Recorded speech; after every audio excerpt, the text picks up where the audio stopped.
пятом, шестом, седьмом годах это только зарождалось в России. Это было супер новым, супер непонятным, оттого интересным. Да-да, я про саунд-моды сам делал и себе, и Феде Космопопу, и там кому-то даже еще. Зачастую меня поражал тот момент, что чем дальше от столицы, тем круче туса. И нам часто вот, когда мы маленькие, нам рассказывают, вот, там нужно, значит, стараться, стремиться, там что-нибудь получится, обязательно получится, все будет здорово, там, не знаю, нужно, значит, проявлять себя, там, что-то делать, и кто-то тебя заметит, там, подхватит, поможет, и все само собой образуется. Вот, нифига, короче, так не работает.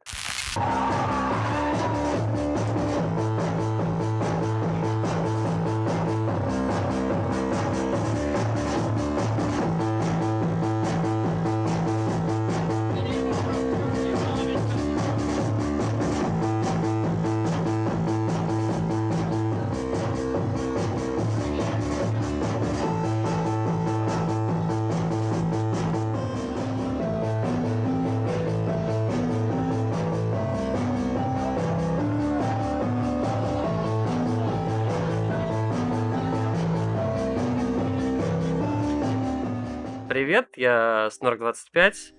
Я занимался 8-битной музыкой с 2007 по 2017 год. Выпустил много релизов. У меня был лейбл 8-бит Петербург, на котором издавались отечественные и зарубежные музыканты. Мы делали вечеринки, какой-то мерч, тусовки. Было весело, но потом это закончилось. Вот. Сейчас я в Белграде, тут солнышко светит, погода хорошая, но делать особо нечего. Я не помню точно, что это был за год, но в районе 2004-2005 я впервые услышал каких-то 8-битных музыкантов. Точно это были 8-Bit Weapon, еще несколько каких-то коллективов. Даже больше это в основном было музыки около 8-битной, с какими-то элементами вот этой характерной квадратной волны. Вот. Потом, да, я начал слушать некоторое количество музыкантов. В основном почему-то это шведы были. Села Дамп. Не помню. Еще какие-то были. Вот. В общем, была какая-то подборка mp3-шек у меня там в плеере на компе, я их слушал. И впервые я попал на концерт, это был 2005 или начало 2006 года. 8-Bit The Bastards называлась вечеринка в клубе «Жесть» Москва. Я делал Сеня Фарнхем, там играл Максим 77 и Кулаки. Вроде бы как. Вот. Хорошо помню эту вечеринку. Я пришел, ни с кем особо не общался. Музыка была прикольной. Но я долго... Вот Максим 77 скакал по сцене с геймбоем в руках. У него фишка зеленый геймбой. Когда у него в тот момент был зеленый геймбой. Я такой думал, ну окей, музыка, да, вот в духе этих игр. Окей. Но геймбой-то зачем? Не было понимания, что музыка, собственно, с геймбоя идет. И когда я узнал об этой истории, узнал о том, что можно писать музыку на геймбое, мне это показалось настолько необычным, интересным, что захотел попробовать. Смотри, я на самом деле довольно неплохо помню, как я попал на российскую сцену. Самое первое, что я увидел, это был значок. Я видел, серьезно, это был значок 777-111 там у подруги на сумке в Питере. И я такой, это что такое? Это о чем? Вот. Она рассказала, показала, я послушал. К тому моменту у меня уже был какой-то опыт слушания 8-битной музыки. Мне это было не совсем в новинку, но такого исполнителя я узнал по значку. То есть мерч работает. Мерч как продвижение работает. Вот. Ну и Кулакида тоже значки я увидел до того, как услышал его музыку и попал на вечеринку.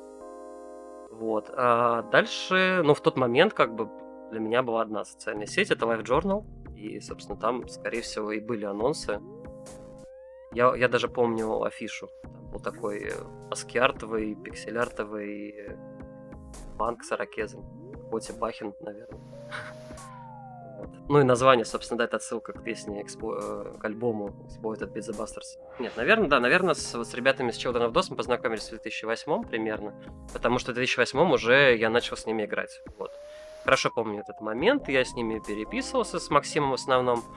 И, собственно, мой запрос был, да, я очередной там, типа, альбом написал 8-битный, я хотел его издать, и я Максиму скинул альбом, он послушал, сказал, мы сейчас с ребятами послушаем, будем что-то решать. Вот, альбом они мой не издали, и, ну, как, к счастью, альбом был поганый. Вот. Но не так много было желающих выступать, и не так много было вообще людей, которые что-то такое играли.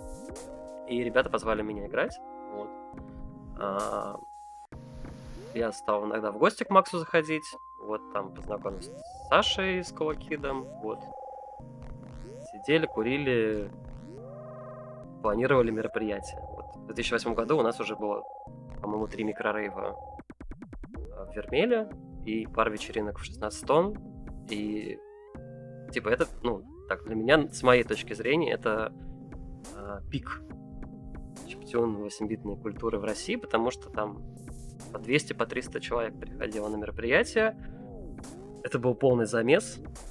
Ребята стейдж-дайвили. Я помню, в Вермеле там потолок не очень высокий. Я помню вот эти ноги, торчащие вверх, задевающие люстры. Люди прыгали с перил сцены. Вот.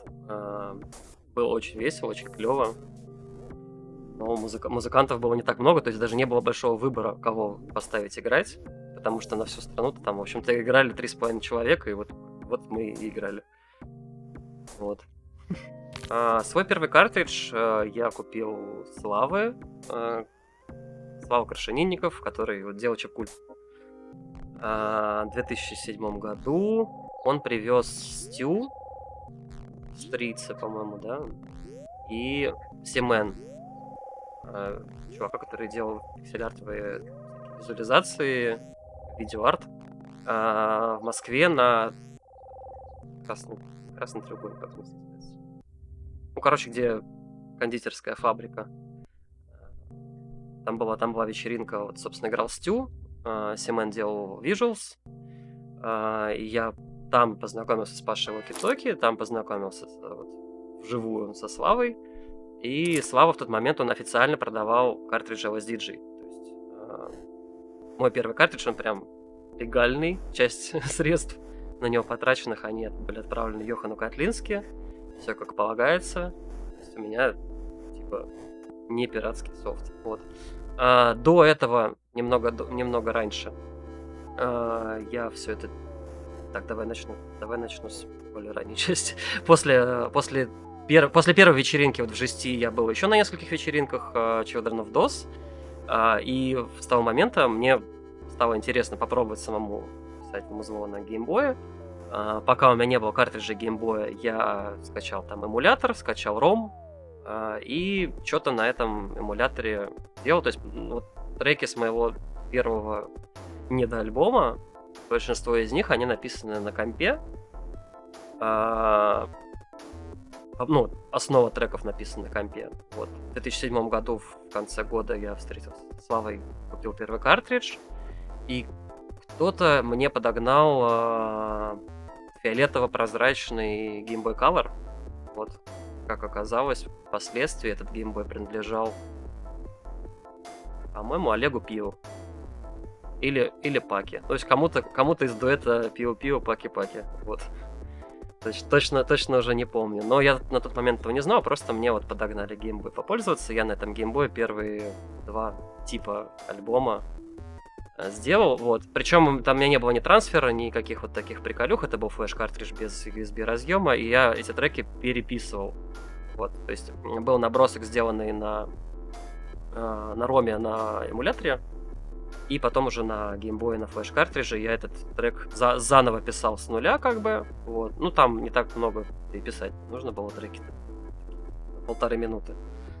Я долго въезжал в то, как работает LSDJ. Я читал мануал. На английском языке. У меня, к счастью, с этим с английским нет проблем. Я читал мануал на английском. Пробовал делать то, что...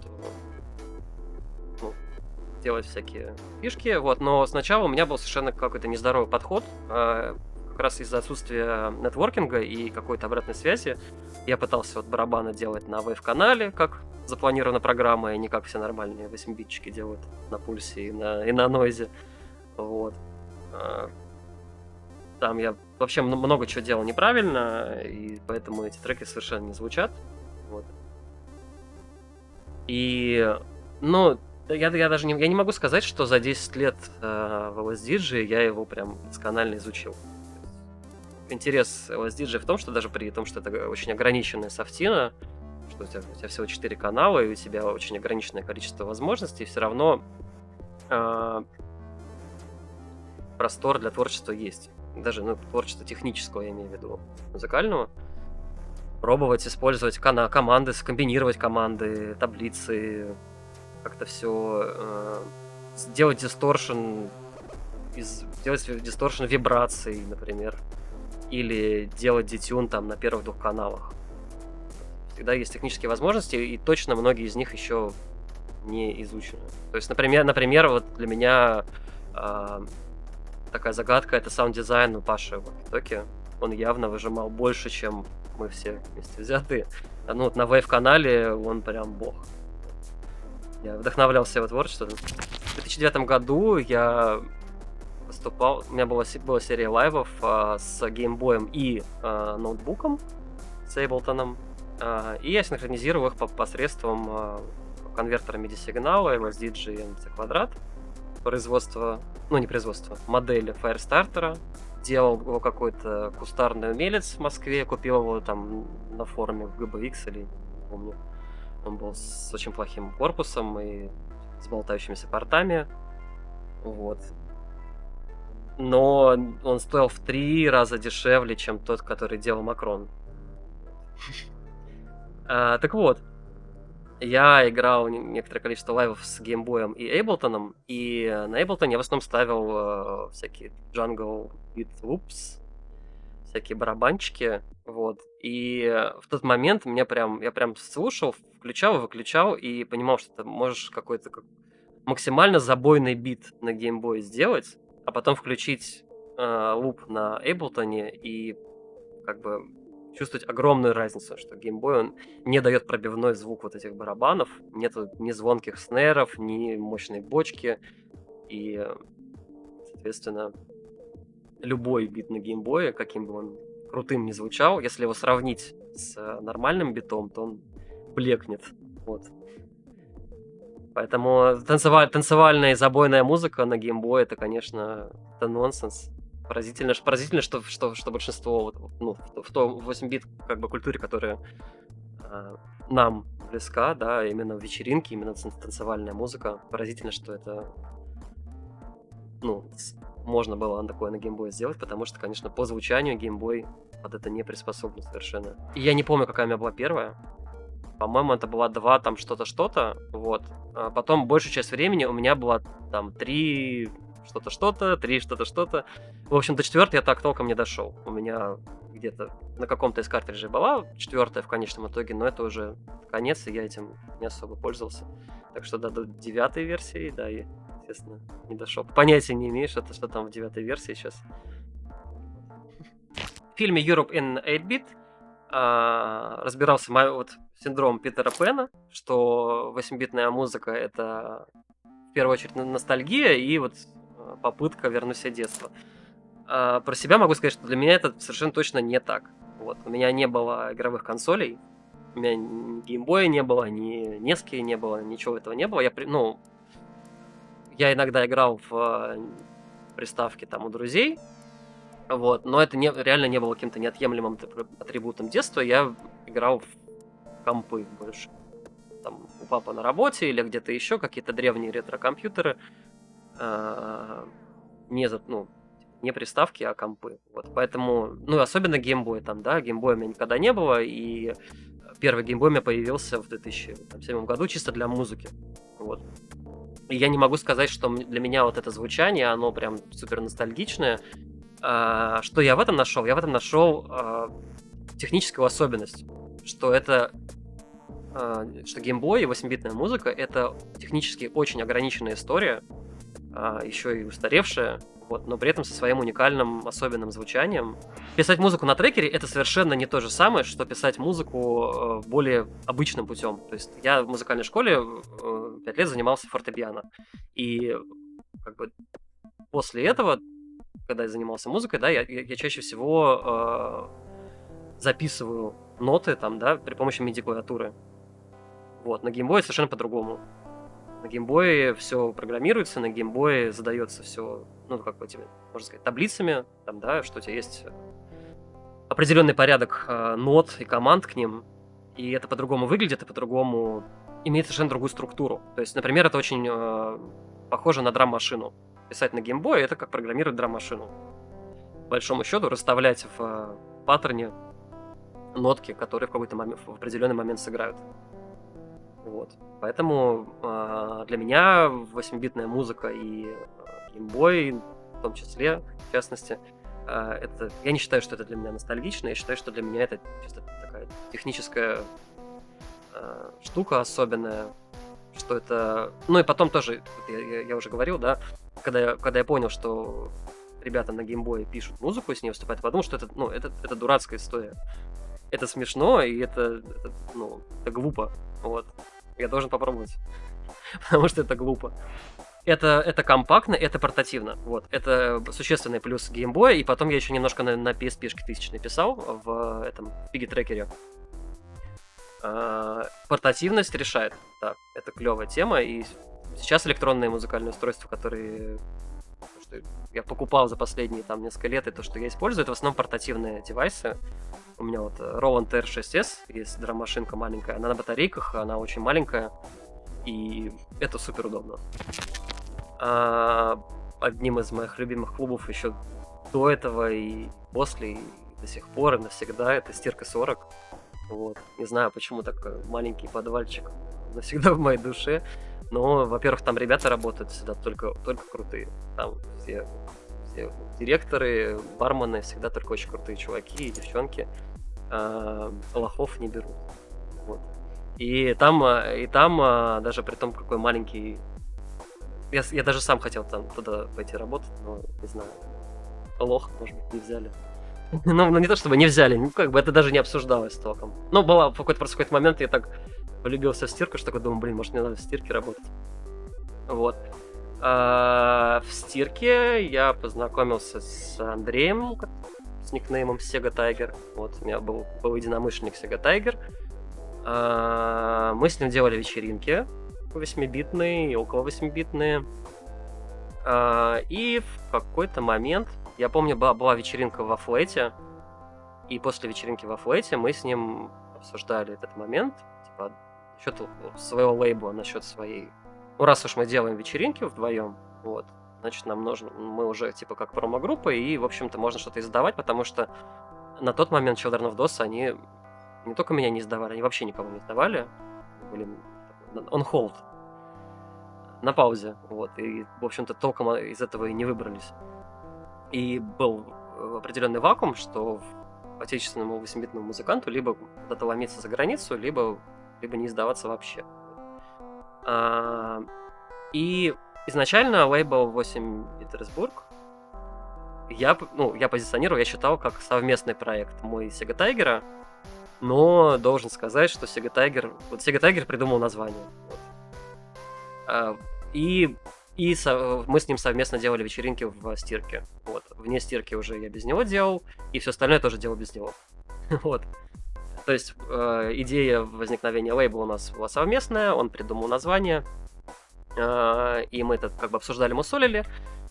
И сам запуск лейбла, сам старт, он произошел достаточно спонтанно, стихийно. Я сидел у себя дома на Ваське ночью, дописал альбом, понимал, что нигде его толком не сдам, либо какие-то мутные зарубежные лейблы, либо вообще не сдавать. Вот. И я такой подумал, ну вот, может, время пришло своего лейбла, который мы обсуждали с Андреем. Вот. И я сделал сайт в HTML, на блокноте, писал там по-быстренькому. Сайт, конечно, был супер убогий, но там много ничего и не требовалось. То есть были дизайнерские навыки, я там сделал такой странный логотип, вот, и просто, ну, вывалил все это в сеть. Потом немножко допиливал, но на самом деле все равно как бы намеренно сайт оставлял в состоянии такого веб 1.0, чтобы все было максимально просто, максимально минималистично. Потом, ну там, когда появились артисты какие-то, кроме меня и близких музыкантов, я сделал раздел артисты. Там, по-моему, на сайте там было 3 страницы. Вот главная с релизами, страница About, где коротко описывалось, кто мы, о чем мы, что мы делаем. И одна страница артиста, где были очень короткие статьи, очень короткий обзор на каждого артиста, который издавался на 8 Петербурге. В создании 8 Петербурга легла еще одна концепция, что незадолго до этого, там, ну, там, допустим, в 2008 году, наверное, да, это было, в том же LiveJournal я познакомился с ребятами. У нас было, сейчас говорит паблик, тогда как-то по-другому назывался. Ну, группа людей, называлась No Limits Art. И мы издали сборник, собственно, с таким же названием No Limits Art. И концепция была типа некоммерческая компиляция искусства, разнопланового, безграничного. Там была и музыка, и шумовые какие-то эксперименты, и стихи, поэзия, что-то еще там было. И у нас была презентация этого сборника не проект Аги, то ли в Пирогах, то ли в каком-то из заведений вот, серии Аги. Я помню, я виджеял на гличенной Денди, и ребята вот там читали стихи, играли всякую музыку странную. Вот. И одним из оснований создания этого сборника была техническая возможность, что вот, существует такой сайт archive.org, и, собственно, этот сборник мы издали таким образом, что мы все медиа выложили на Archive.org, и все картинки, и все тексты стихов, и все mp3-шки музыки и нойза. И никто ничего за это не платит, там нужно оплачивать хостинг. И, собственно, сам релиз уже сдавался там, ну, видимо, в LiveJournal, по-моему, да, просто была выложена обложка и ссылка на эти треки одной пачкой в Archive.org. Вот.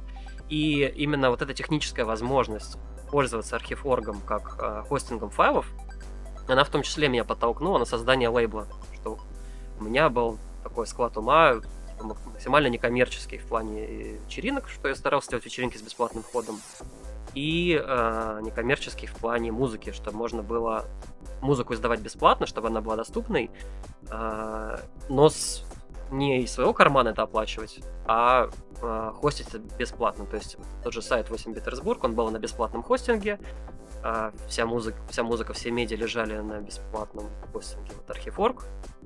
И таким образом соблюдалась вот эта, поддерживалась концепция вот некоммерческости. Все было бесплатно. Кроме моего труда. Лейбл принес мне много знакомств и много боли в попе. Вот. То есть изначально это казалось чем-то ценным и прикольным. Ну и на самом деле нам часто, вот, когда мы маленькие, нам рассказывают, вот, там нужно, значит, стараться, стремиться, там что-нибудь получится, обязательно получится, все будет здорово, там, не знаю, нужно, значит, проявлять себя, там, что-то делать, и кто-то тебя заметит, там, подхватит, поможет, и все само собой образуется. Вот. Нифига, оказывается, это не работает. Нужно понимать, в нашем мире нужно понимать маркетинг и зачем ты что-то делаешь. Вот. Могу сказать, да, что когда я делал свой лейбл, я вообще не понимал, зачем я это делаю. То есть это было for fun.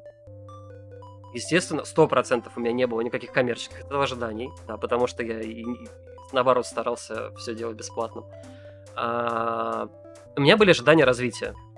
Что мы будем расти, что у нас все будет больше и больше музыкантов, что мы будем делать более и более крупные ивенты, что культура будет расти, что это будет более востребовано, что больше людей будет приходить на мероприятия, и мы будем в состоянии как-то из такого, как это называется, нишевого андеграунда стать чем-то большим. Было около 20 релизов на Петербурге.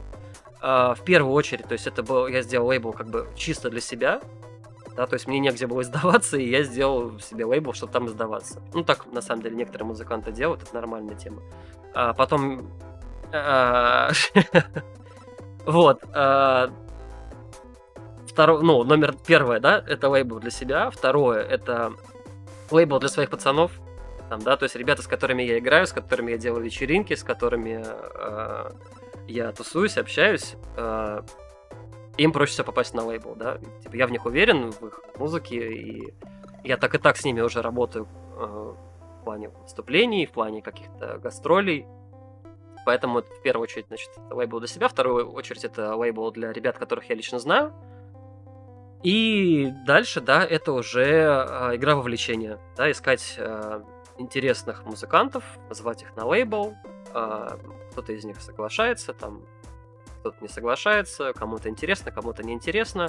Потом появилась некоторая медийность лейбла, не очень широкая, но с учетом узости, в принципе, вот чиптюны 8-бит культуры, медийность в ней была, и все ребята, которые делали какие-то проекты, вот кодовая 8-бит, какие-то еще вот обзорные проекты, они упоминали наш лейбл, и это помогало людям узнать о нем. Вот. И в конечном итоге мне начали писать ребята из-за границ. Просто музыканты, в основном начинающие, писали со всего мира.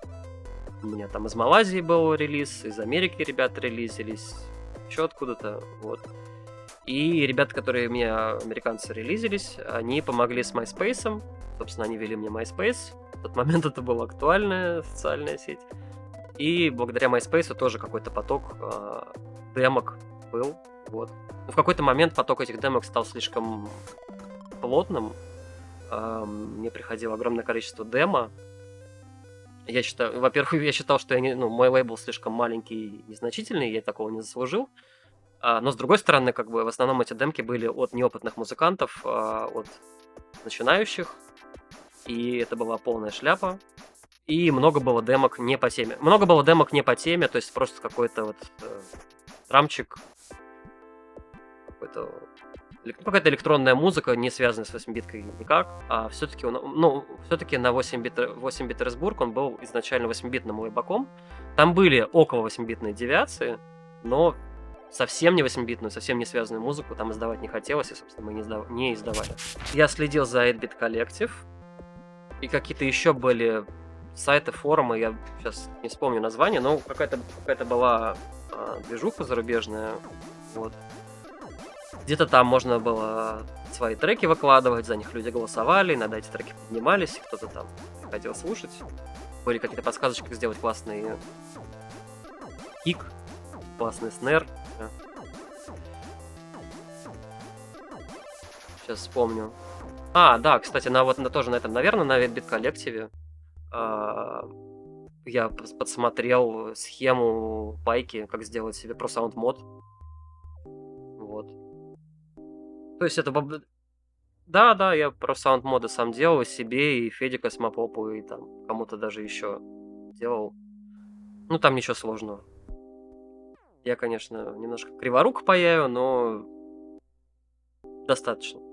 Для того, чтобы 3 провода там припаять в геймбое, мне хватало навыков. Вот в 2009 году я жил в Питере, я делал 8-битные вечеринки, привозил ребят. Вот я пошел Китоки привозил, он в Москве тогда жил.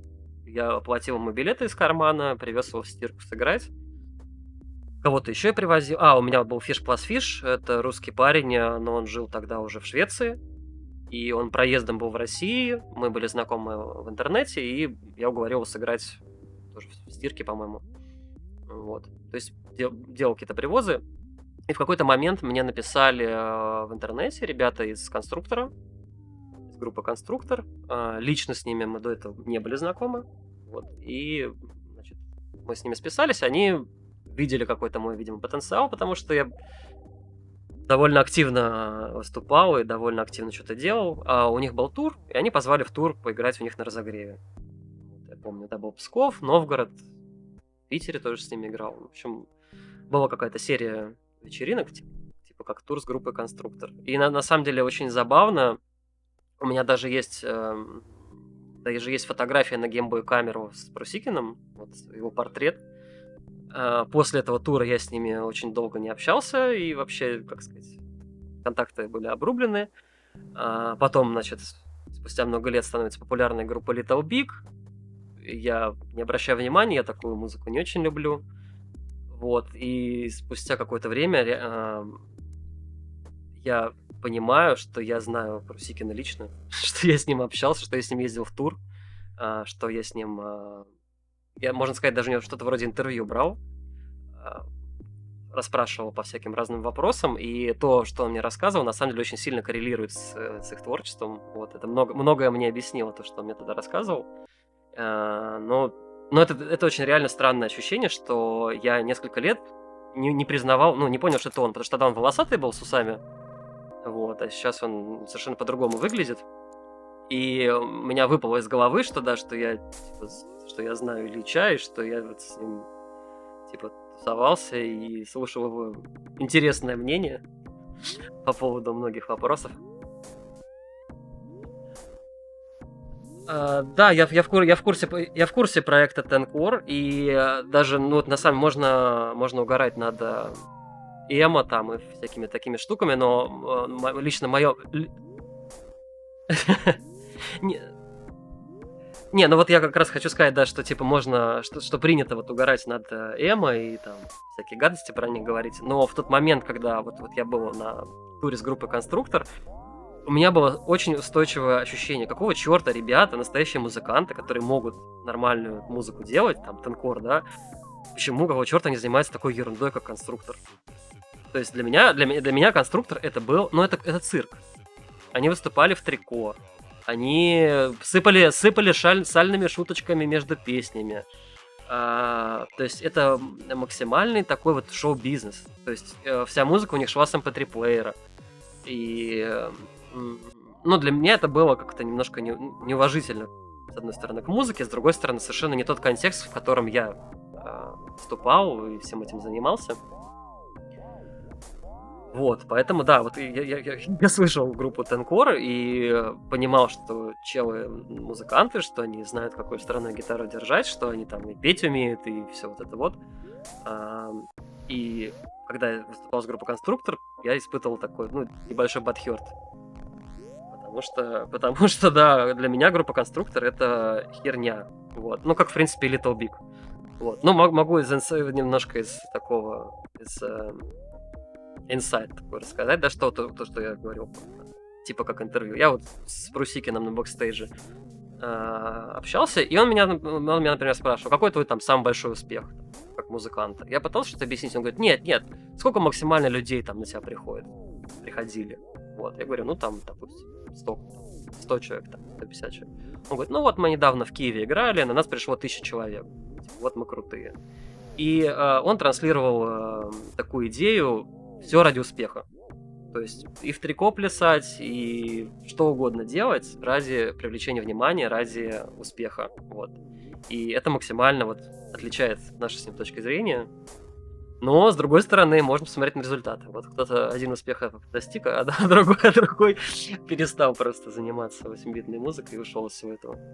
Очагом культуры был Москва и Питер. Вот, большинство концертов были в Москве и в Питере. Либо что-то там Чернов сделали, либо что-то мы делали, либо что-то делали ребята, которые после нас пришли. Вот. Иногда хорошие концерты были еще, когда привозили кого-то около 8-битного. То есть... так, дай вспомню. Ну вот Паша Оки-Токи играл на разогреве у Crystal Castles в 16 тонн. Вот, был классный концерт. Bondage Ferris, да, ребята играли на Феде, и там кто-то еще играли на разогреве Bondage Ferris. По-моему, я один раз играл на разогреве Bondage Ferris, но не заявлено. То есть там в афише был только Космопоп, вот. А я пришел на концерт, он такой, типа, пойдем играть, давай вместе сыграем, давай back-to-back. Вот. То есть в итоге, да, я, по-моему, точно не могу вспомнить, но вот, по-моему, был такой эпизод, что незаявленно выступал на разогреве Bondage Ferris в тоннах, вот. На такие большие привозы, типа Crystal Castles или Bondage Ferris, естественно, народу собиралось фига. Вот. По количеству народу вообще, да, вот я уже говорил, в такой золотой век 8-бита для меня, 8-й год, микрорейва Вермелия и в 16 тонн. Вот. И это максимально вот отличает наши с ним точки зрения. Но, с другой стороны, можно посмотреть на результаты. Вот. было вот до там человек по 300 было в какой-то момент на пике. И это прям было... Вот Вермеель был как бы заполнен чуть более чем полностью, да, он был там прям толпа, и еще и вне зала еще люди сидят там что-то бухают, передыхают, вот. А зал прям переполнен. Это было очень приятно, это было очень клево, что все на одном вайбе. Обязательно люди дурачились. Под конец концерта обязательно делали какие-то ручейки, как-то там все садятся, вот гребут там вместе. Вот, и, кстати, тоже было распространено, была популярная такая тема Вермеля под конец вечеринки. У нас там вечеринки были вечерние, а не ночные. В самом конце вечеринки мы часто вообще все вместе фоткались. То есть все, вот, кто пришли на концерт, становились к сцене толпой, и кто-то фоткал. Вот. То есть это было как такая встреча какого-то клуба, вот, такая секта своего рода, да, то есть не просто вечеринка, где все холодно друг к другу и всем на всех наплевать там, да, а было ощущение какого-то единства, общего интереса и такой дружелюбной атмосферы, позитивной. То есть ребята все были на позитиве, вот, было приятно общаться. Публика была вообще максимально разная. Точно были ребята, айтишники. Вот. Многие из тех, с кем познакомился на микрорейвах, они там либо системные администраторы, либо программисты, либо что-то вот связанное с IT-сферой. Почему-то их это притягивало. Вот. И Мари, и прям молодежь, скейтеры потянулись чуть позже. Это вот скорее, наверное, там 2009-2010 год. Ну, так мне кажется. Ну, то есть вот в первое время публика разношерстная, и я бы не выделил какого-то параметра, который бы объединял людей. То есть 8 бит, и вообще это же не субкультура. У нее нету каких-то... Она, это интерес, это хобби, да, интерес к ретро-консолям, к ретро-играм, к ретро-графике, к пиксель-артовой графике, к 8-битной музыке. Это что-то типа хобби, но я не могу сказать, что это выделилось в отдельную субкультуру. Ну, в некоторых странах, может быть, да, то есть в Германии я в Оберхаузене играл на ярмарке ретро-консолей. Это огромная территория, типа как флакон или хлебозавод. Там до открытия была очередь 150 человек. И они пришли на ярмарку ретро-консолей. То есть большой зал, в основном это старые консоли, картриджи к ним, контроллеры и буклеты. То есть по большей части это оригинальные штуки. Да, барахолка. По большей части это барахолка оригинальных консолей и запчастей, и всяких штук к ним. Вот. И немножко, там процентов на 10, наверное, это мерч, всякие пиксель-артовые какие-то постеры, картинки, поделки, что-то там из Зельды, что-то там из Марио, фигурки на 3D принтере, да, но по большей части это и там тоже и молодежь, там совсем детей там я не видел, как бы кроме тех, которых родители привезли. Но это и молодежь, и такой средний возраст, и было достаточное количество пожилых людей, которые сначала, могут отстоять очередь в 150 человек длиной, чтобы попасть туда первым, и первым выцепить самые сочные лоты. Вот. Что-то продают, что-то покупают. Вот. И плюс к этому там, да, были культурные мероприятия, в том числе я вот там музыку играл. И очень странное было ощущение, это был большой зал, сидячий. Там сидели люди на креслах, в основном взрослые, и они мне хлопали. Чтобы я с ними... Я не сводил это в диджей-сет, я играл треки, и между треком и треком люди сидели серьезным видом, хлопали. Вот. Это было очень непривычно. Но всю атмосферу разбавлял один парень, такой, на футбольного хулигана, наверное, похож. Молодой парень с бутылкой пива в руке. Он опирался на колонку и кричал «Я воль, я воль». В самые забойные моменты музыки он хотел еще жестче. Да, и было прикольно. Там можно сказать, что это своего рода субкультура, что тоже вот как бы те, кто молодежь, взрослые люди там, да, они все прилично одеты, может, какие-то футболки там, да, со Space Invader'ами. Но среди молодежи, да, нерды-гики, да, вот, можно сказать, что это часть нердской субкультуры, вот. Среди более молодых людей там много было именно вот ребят, которых, наверное, там со скрипом, да, можно отнести к такой субкультуре, что у них именно на одежде было много, там, футболка обязательно какая-то там пиксель-артовая, значки,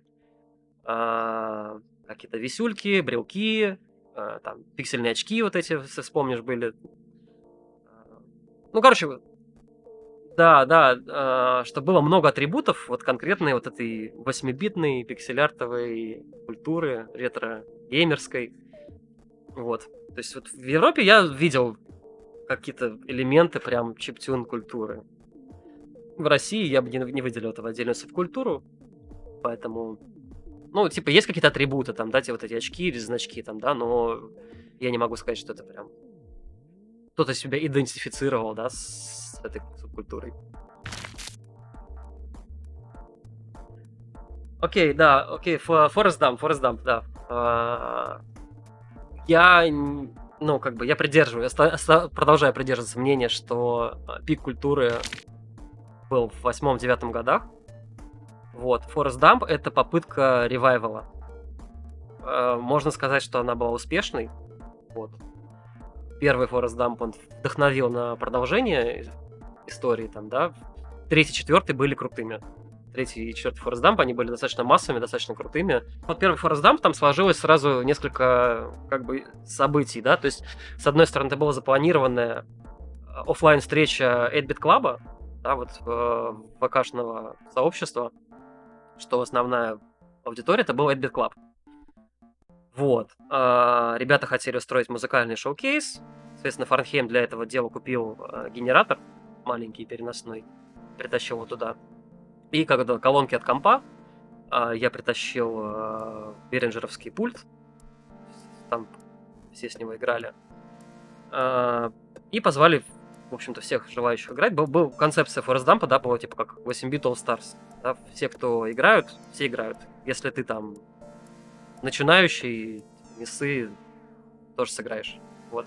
Первый Forest Dump, да, для меня открыл новых музыкантов. Там впервые увидел вживую, познакомился, там, да, услышал, что играют Astro the Fox и Дейсон.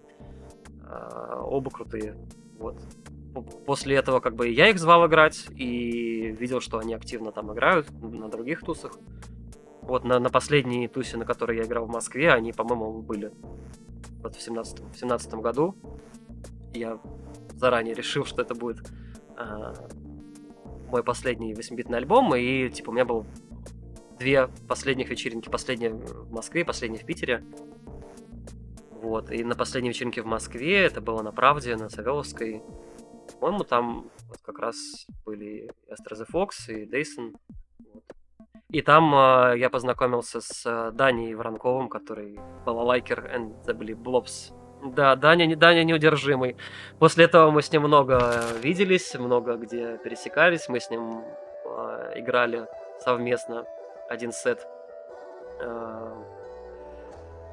на даб-среды. Было такое мероприятие где-то на Курской. Вот. И я с ним уже почти не 8-битный сет играл. У меня там была NPC 1000-я, Groovebox роландовский, и мы там такой Digital Dub играли.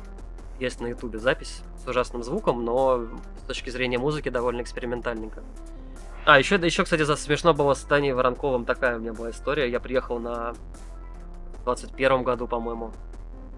Я приехал на... Или нет, слушай, может, это доковидные времена были. Не помню. Короче, я приехал на Бессонницу, фестивальчик. Иду по полю и слышу, мой трек играет. Я такой, что? Типа 8-битный дабчик, который я на геймбое написал, и типа издалека доносится музыка, и я понимаю, что это мой трек. Я подхожу ближе, и на каком-то спейсе, значит, Даня играет на балалайке под мой трек. Ну, как бы, no offense, я сам ему разрешил играть мои треки. Мы с ним как-то взаимодействовали, я оставил ему свои сейвы, и говорю, он говорит, можно играть твои треки? Я говорю, давай, да пожалуйста, хоть кто-то их будет играть, я-то их играть больше не собираюсь. Вот. Так вот было забавно, что я даже не знал, что он там будет выступать.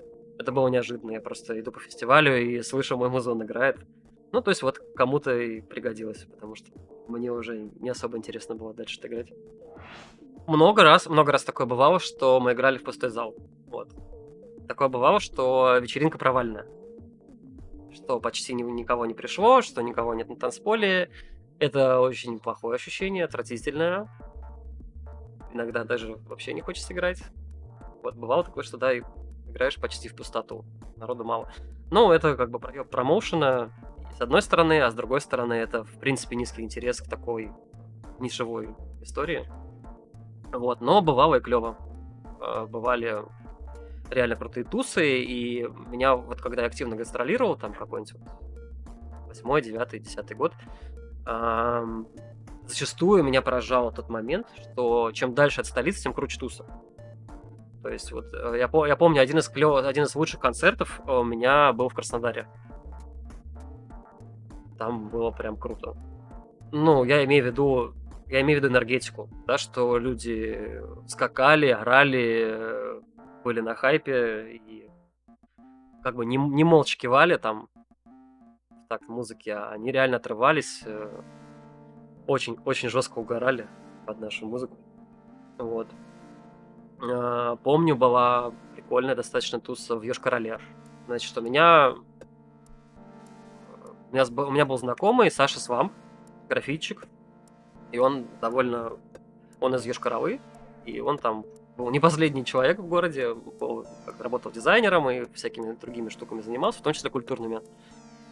Вот, и он делал вечеринку в самом, типа, крутом клубе города, и так сложилось, что он меня позвал поиграть, а я знал, что в Йошкар-Оле есть такой чувак Сиджеф. Вот, Сиджеф, он не из того, что мы считаем 8-битной тусой, там, да, он домосценер. Почему-то так сложилось в России, что отдельно домосцена отдельно, а 8-бит рейв туса отдельно, вот. И я рискнул позвать Сиджефа сыграть на нашей тусовке. Я кайфанул, зал не очень. Вот. Но как бы он, видимо, не до конца понял, что происходит. Вот в чем концепция наших движух, что это в первую очередь танцевальная тусовка. Ну или не знаю, может быть он понял, но просто играл то, что в голову взбредет. Это было очень мелодичное, он притащил с собой миди-клаву, он там пел. Но типа рейвом и динамикой не пахло, зал не оценил. Динамика тусовки немножко стухла на его сете. Но после него выступал я, и снова стало весело, прикольно, люди тусовались. Довольно круто. А так вот, как бы до него, до меня, это был в основном драм н бейс. Там в тот момент, я не помню, что это был за год, но, в общем, в тот момент там популярен был драмчик, и был в том числе драм н бейс степ баттл. То есть люди соревновались за звание лучшего танцора, лучшего драм н бейс танцора. И это было интересно. Глобально, да, вот если брать мир в целом, то, конечно, какая-то движуха была. Вот то, что сборники были плав, эти 40 плюс стран, да, это о чем-то говорит. Но как в России тусовки загибались, так и вот за рубежом у меня тоже было ощущение, что вот чисто чиптюновая история загибается. Я следил немножко за тем, что там в Британии происходит. И народ вот там к этому времени, там к 11-12 годам, как-то уже все слегка подутихло. И то, что я видел в России, ну, даже я бы не сказал, что прям совсем все плохо было там, да. Если постараться с промоушеном, то удавалось сделать местечковую, нишевую вечеринку. Те, кто хотели прийти, пришли, все получили удовольствие, было прикольно. Меня больше расстраивал такой момент, отсутствие роста. Что, типа, если в 8-м году у нас там по 300 человек приходило, то к 11-му году мы уже, стадион должны были собирать. Шучу, конечно, но я имею в виду, что в 11-12 годах было слабее, чем в 8-9, на мой взгляд. Вот. И сколько ни старайся, сколько там ни парься, вот, из ниши все это не вытащить. То есть все эти мероприятия оставались узкоспециализированными и не были рассчитаны на широкую публику. Как-то так. При том, что узнаваемость понятия 8-бит как бы стало больше, там, да, в 8-9 годах, там, да, подавляющее большинство молодежи даже, они не знали, что такое 8-бит чипсюн. Я уж не говорю про не молодежь. Вот. Естественно, к 11-12 годам, наверное, узнаваемость стала чуть больше, но посещаемость концертов, я бы не сказал, что выросла. Если вот как бы нацеливаться делать какие-то вечеринки там для узкого круга людей, да, это имеет смысл. Но для меня это потеряло смысл, мне хотелось что-то более глобального, интересного, хотелось большие тусы, большие мероприятия. Я не хочу говорить, что Чиптюн мертв, хотя отчасти я так считаю. Ну, то есть для меня, смотря что считать Чиптюном. Вот.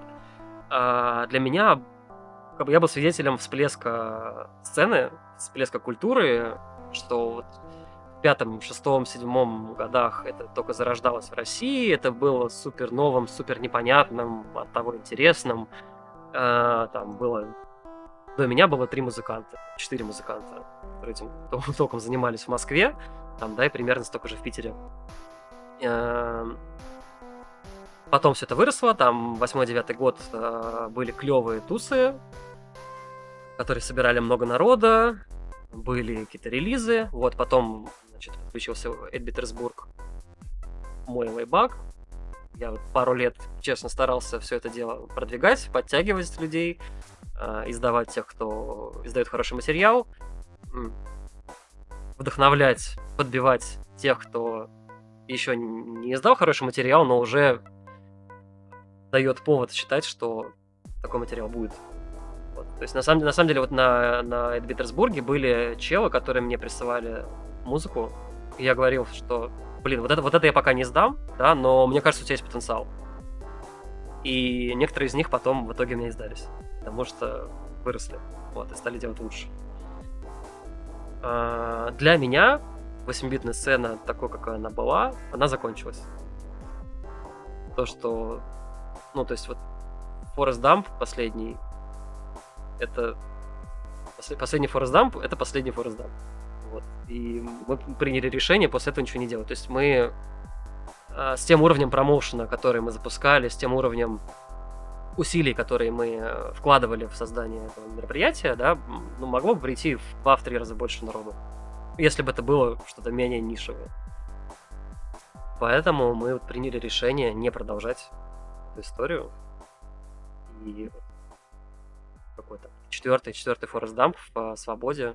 Это был последний, и я совершенно уверен, что больше не будет. Ну и больше и не надо. Вот. Ну, для меня, честно, лично для меня эта тема закрытая. Вот. То есть я даже вот на Forest Dump последнем, да, я уже... Дай вспомнить. Нет, на последнем Forest Dump, да, я еще играл.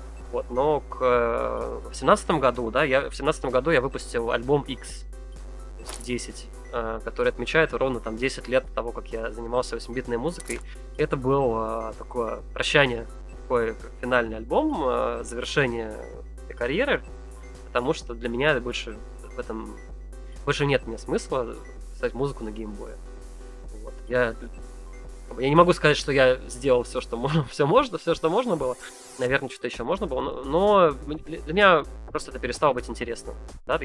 Сначала мне интересно было делать музыку, выступать, издавать какие-то релизы. Потом мне стало интересно делать вечеринки, продвигать других людей, выискивать тех, кто клевую музыку делает, и помогать им продвигаться. Вот. Но потом, мне кажется, что пошел определенный спад, и та как бы культура, то время и место, которое было в 8-9 годах, вот эта дверка закрылась, и этого больше нет. Те ребята, которые ходили в Вермель в 8 году, они уже не ходили их уже не было на Forest Dump'ах, там, например, да, это уже была новая публика, которая не застала ранее 8-битные концерты. Вот. И я для себя решил, что все, хватит. Вот. Все, альбом X последний. После этого я несколько раз помогал в организации, ну, либо организовывал, либо помогал в организации каких-то мероприятий, там, вот, геймгейты привозил, еще кого-то. Я играл там диджей-сеты, как соорганизатор или как чувак, который имел какое-то отношение к этой сцене, но я больше не вижу смысла что-то играть на геймбое, тем более, ну, еще больше я не вижу смысла что-то новое писать на геймбое, для меня это все закрытая тема. Ну, во-первых, пока у меня был 8-битный проект с 2007 по 2017 год, я параллельно занимался другой музыкой. То есть я на гитаре немного играл и какие-то абстрактные эксперименты делал там. У меня был альбом неизданный Deep Dubstep и альбом Digital Dub. Были какие-то еще музыкальные эксперименты, которые частично я выступал под никнеймом Stork25, или просто, как бы, это в основном это была незавершенная история. Я занимался другой музыкой, не связанной с 8-битной музыкой, но в итоге это не обрело какого-то названия, какого-то определения, нету изданных треков, это все осталось в поле эксперимента. Вот. В 2019 году, осенью 2019 года, я начал работать над новым проектом. Я вот прям решил, что все, я хочу новый проект. Он будет называться по-новому, он будет называться по-другому. Полгода у меня ушло на то, чтобы выбрать название. В наше время все хорошие названия заняты, реально. Вот я полгода занимался, серьезно, полгода я занимался тем, что, ну, как бы, в течение полугода там, да, я то, что приходило мне в голову клевое словосочетание, я записывал, шел гуглить и такой, это уже было. Потом что-то еще снова приходит в голову, там записываешь, идешь гуглишь, это уже было. Короче, придумать прикольное название, такое, не контейнер 35 или Snark 25, без цифр и всяких вот этих вот шляп. Очень сложно придумать хорошее название. Вот, то есть реально у меня полгода ушло на название. Вот. И за полгода я написал там много треков. Я решил, что, то есть я хотел попробовать заниматься техно. Изначально был запрос такой на мелодичное, мелодик минимал техно. Вот. Но я не могу сказать, что я прям выдержал стилистику. У меня там разные треки есть. Вот. Значит, через полгода я придумал название, у меня уже было какое-то количество треков. В 2020 году я издал альбом, сам издал, не на лейбле. Вот мой проект называется Death Joy. Но это, как сказать... Но с запуском этого проекта я ощутил удар судьбы. То есть в весной 2020 года там, да, я наконец придумал название своему проекту. У меня наконец есть треки, я готов и хочу выступать. И хоп, ковид. Все закрыто, никуда нельзя ходить, ничего нельзя делать. Жопа полная, да, непонятно, сколько это продлится. Летом 2020 года я выступил 3 раза на open-airчиках, все 3 нелегальные. Все 3 раза нас могли накрыть там и арестовать. Никто не заболел, кстати. Все безопасно прошло. Но мы, типа, жестко нарушали закон, выступая там в лесу. И потом я продолжил выступать. На некотором количестве мероприятий отыграл. Первое время было много энергии, много желания заниматься этим проектом. Прям, это как, знаешь, начать, как новую жизнь начать. Новый проект, новое имя, новая музыка. Потом я начал немножко обрастать железом. У меня появился клон 303, и мое мелодичное техно стало больше acid техно. Там вообще такая смесь разных стилей, даже треки по-разному звучат. Я не хочу строго придерживаться какого-то одного стиля и пишу, что пишется, что в голову придет. Вот. А потом был удар судьбы номер 2. Война. Вот. Теперь русскому музыканту очень сложно издаваться где бы то ни было за границей. В России находиться тоже не очень хочется. Вот, когда началась война, я отменил все свои запланированные концерты, как можно быстрее уехал. И чувствую себя плохо с тех пор. Вот, я не могу до сих пор в себя прийти. С начала 2022 года я не написал ни одного трека. Время от времени я пытаюсь себя заставить, как-то сижу, мусолю там, что-то пытаюсь сделать, и ничего не выходит. Типа как творческий кризис. Вот. Или даже, можно сказать, тотальный такой личностный кризис. Я не знаю, чего я хочу, не знаю, куда я хочу, что мне делать, и не могу себе найти место. Я немножко диджейл, все-таки люблю музыку и тусовки. В прошлом году я какое-то количество поиграл в вечеринок в качестве диджея, не в России. Вот. Не свою музыку. Но хотелось бы заниматься своей музыкой в конечном итоге. Хочу заниматься вот этим проектом Death Joy. Я вот недавно переехал в Белград, в Сербию. Здесь довольно прикольная техносцена, довольно хорошие тусовки. Может быть, очень надеюсь, что меня это вдохновит, очень надеюсь, что мне удастся здесь выступать и начать заново. Потому что пока все довольно грустно, довольно сложно писать музыку, и даже вопросы возникают по поводу выступлений, стоит ли выступать вообще. Так что вот такое немного подавленное ощущение. Я, когда говорил про то, что для меня чиптюн умер, он умер исключительно для меня. Вот. Я не считаю, что эта культура в целом мертва. Она просто никогда не рождалась. То есть, как это начиналось, как гиковская нишевая история, так она сейчас и есть. То есть, в принципе, есть какие-то мероприятия в любой, ну, во многих странах, да, в некоторых их нет. В некоторых странах есть связанные с этим делом мероприятия, но они в основном узконаправлены. Они слишком специфичны. Вот. В таком формате это существует.